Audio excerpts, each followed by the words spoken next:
Emergency powers are sometimes necessary, but if they become normalized, the constitutional guardrails bend and then eventually break. On Constitution Day, that's the question before us. When crisis demands speed, how do we keep the presidency constitutional?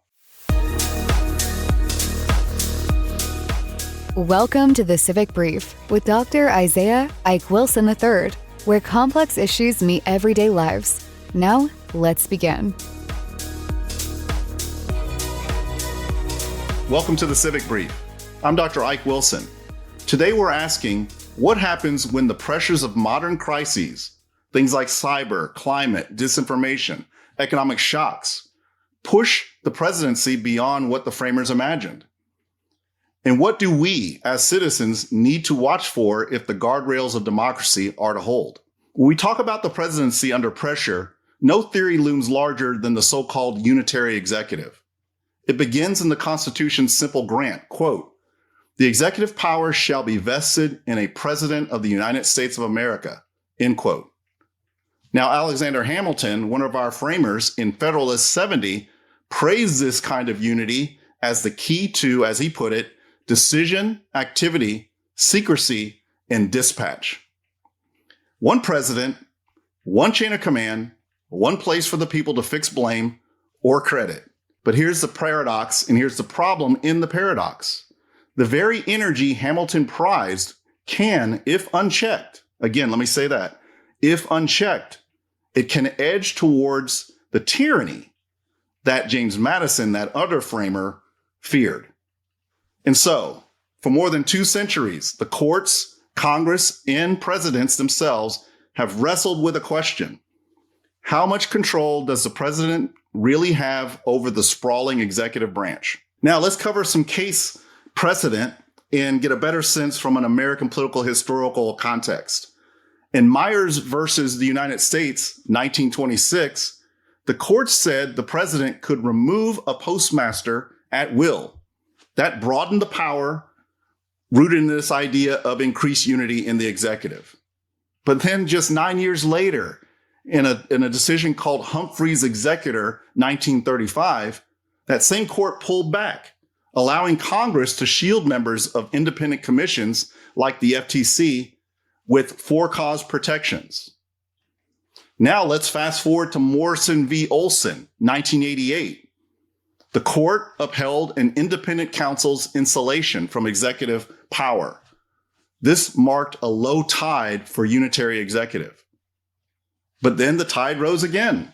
Free Enterprise Fund versus the PCAOB, otherwise called the Public Company Accounting Oversight Board. That's a mouthful, 2010, which struck down double-layer protections. Then in CELA law versus CFPB, the Consumer Financial Protection Bureau, 2020, and Collins v. Yellen in 2021, the court ruled that single director agencies cannot be fully insulated from executive fiat, from executive power, narrowing Humphrey's to its facts in strengthening presidential removal power. Meanwhile, Youngstown versus Sawyer, 1952, remains the counter pole. Justice Jackson reminding us that presidential power is at its lowest ebb whenever acting against Congress, even in an emergency. Now, layered on top of this are recent administrative law rulings. West Virginia versus the EPA, curbing regulatory action without explicit congressional authorization. SEC versus Zarkesi, expanding jury trial rights, and Loper Bright versus Raimondo, ending the Chevron doctrine. What's the net effect of all this, folks, right?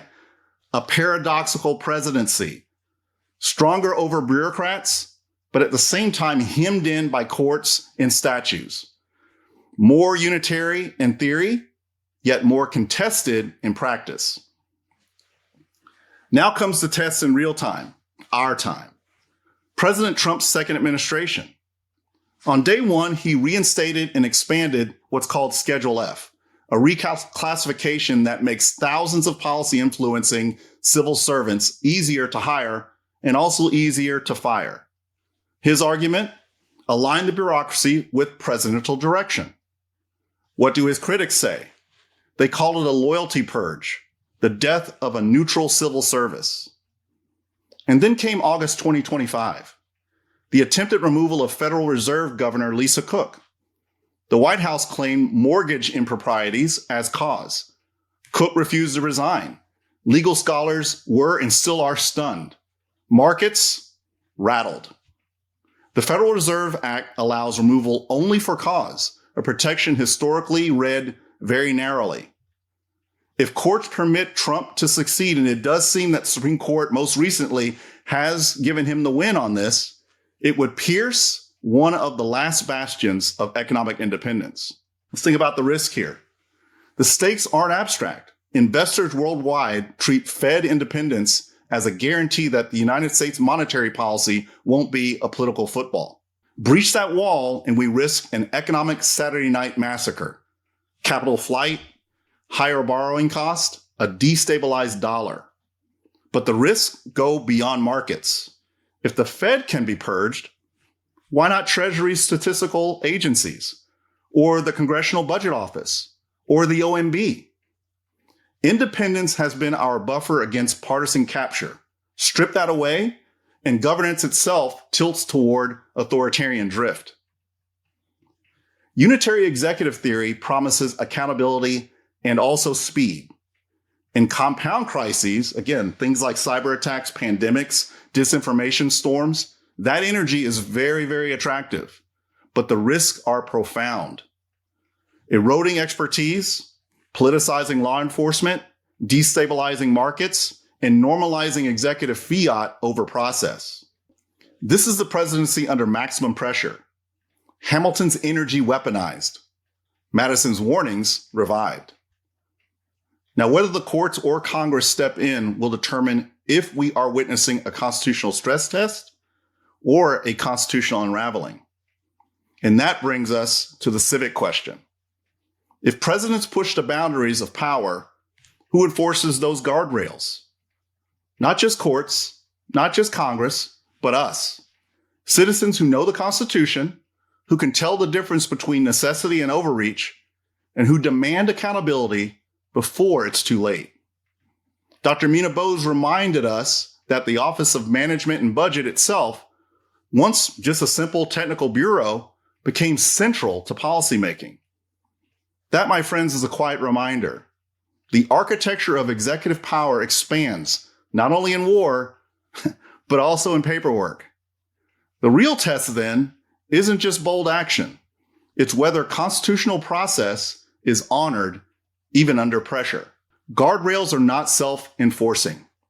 Congress must assert its oversight. Courts must adjudicate. But citizens, too, carry responsibility. Civic literacy is itself a constitutional guardrail. When we understand the difference between legitimate emergency action and lazy shortcuts, we give presidents legitimacy in the necessary cases, and we push back when power slides into habit. In the compound age, process is not luxury, it's survival. The wise way says, integrate defense, diplomacy, development, and commerce. Presidents who widen the aperture beyond military or executive fiat power keep their actions bounded and their legitimacy intact. The citizens who see the connections demand more than just slogans. They demand stewardship, transparent stewardship.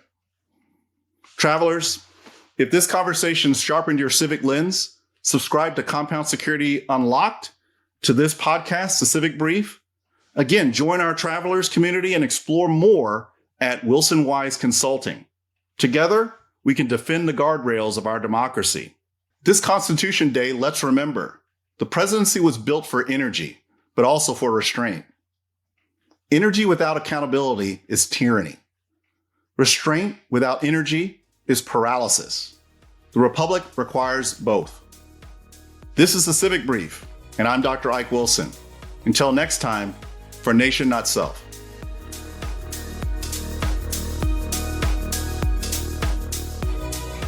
Thanks for tuning into the Civic Brief. Got questions, insights, or ideas? Join us at thecivicbrief.com to continue the dialogue. Subscribe, share, and be part of shaping the future, one brief at a time.